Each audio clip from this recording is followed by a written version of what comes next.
The sound. The sound of... The sound of Wiltshire. BBC Radio Wiltshire Breakfast.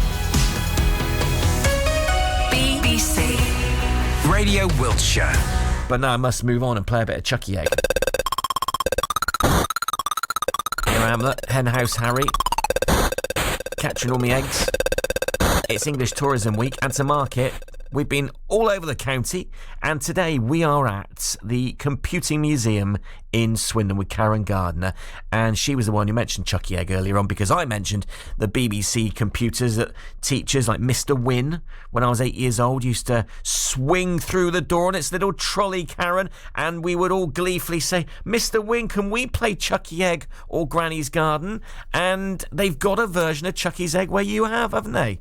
They have, and it was very popular. I've had a couple of messages from people to say, oh my goodness, I'd forgotten all about it. We've moved on in the Swindon Museum of Computing to the gaming area, which does nothing for me because I've never been into gaming at all. And Keith and Jeremy, who are showing me around today, are a little disappointed in my lack of enthusiasm.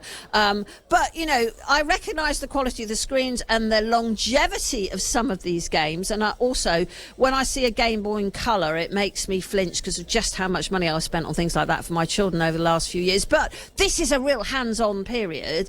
And let's talk to Keith Mortimer, who's the volunteer curator here. What's the most popular of these then? Well, when the children come in, obviously they will first gravitate towards things like the PlayStations and that they recognise. But things like the early Binatone and the early Pong games that really show where gaming started are very popular because they can play that with their parents and really get an idea of where gaming started. Little black and white screen with slidey up and down bats, bright orange console with little joysticks.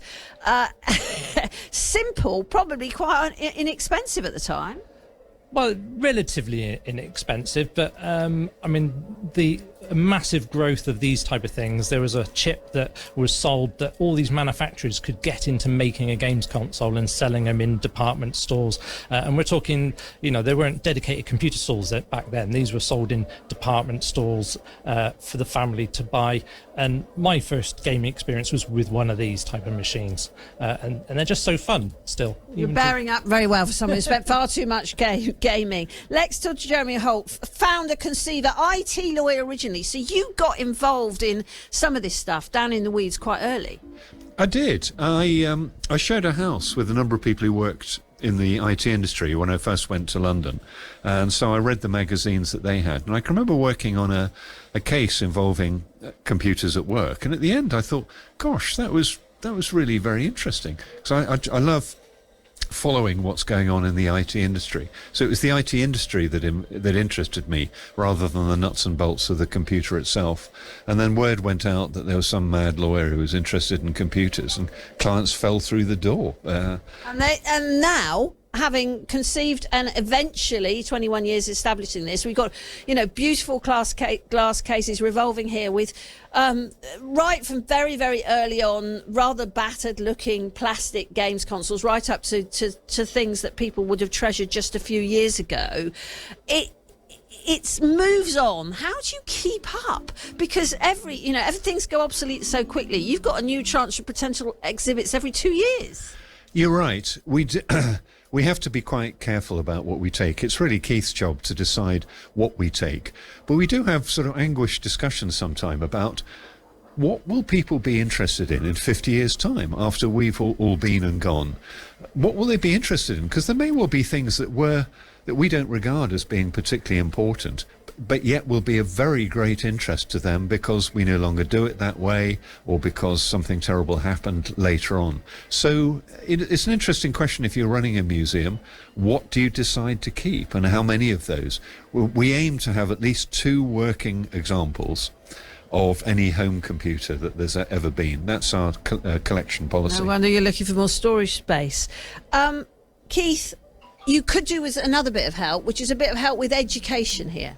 Yes, in the museum we've also got a small educational area where we have a range of laptops and we can teach usually scratch coding and things like that. And at the moment, one of our volunteers has had to take a step back for personal reasons. So we would love if there's out there somebody who is passionate about educating the new generation of coders to come in and help us run our educational facility here. Well, there you are. So you can find the museum on the web.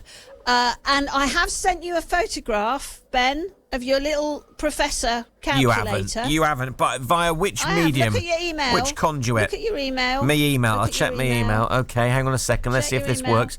Hang on a minute. Karen Gardner. Here we go. Photo. There he is. The little professor. Orange and yellow calculator. It almost looks like an owl with a big bushy white beard and glasses on. That's right. Yeah. Yes. And that was all the rage. I remember seeing one in the Science Museum, actually, and they were pleased with that. And it's good to know that you've got one there as well, KG. Mission accomplished. Well, what you have to remember is this was the first computing museum, and therefore every other one is an imitator. And you can argue that out between Apple and Android and Microsoft all you want. I couldn't disagree, and your guests will like this because I'm going to read it to you now so you can pass it on if they're still listening. And it comes from Nikki, who says, I've loved all the bits from Karen at the Swindon Computer Museum, Ben. I remember taking my young charges there about 9 years ago when they were probably about 5 and 7, who at the time they were screen mad, and I was trying to wean them off of it. They couldn't believe how retro the 80s and 90s gadgets were. They got to play on Donkey Kong and Pac-Man and look at the computers that we used to use, like your Spectrums and your Dragons. And of course, the first computer home game that used to play on TV, wait for it, the tennis game. Oh, yeah, the tennis game. They're lovely people who run it, and we should absolutely thank them for what they've done. So that's nice from Nikki. Great. I will pass that on. Karen, thank you for that. 8:27. I don't get too nostalgic about things. I try to be a kind of like, look at what's in front of you rather than behind, most of the time. But all this today with Chucky Egg and Granny's Garden and, you know, your Pac-Mans and your Donkey Kongs and all that, it's really getting to me. There's a great Twitter account, or X, and I forget its name, but it's basically a succession of old computer games, the actual sort of cassette boxes or floppy disks, and computer magazine front covers from, you know, the 80s through the 90s to the early 2000s. And whenever they ping up on my timeline, I'm like, oh, I had that one, I bought that one, you know, I reserved that one at the newsagent when you used to reserve magazines at the newsagent on the weekend. I mean, what was going on?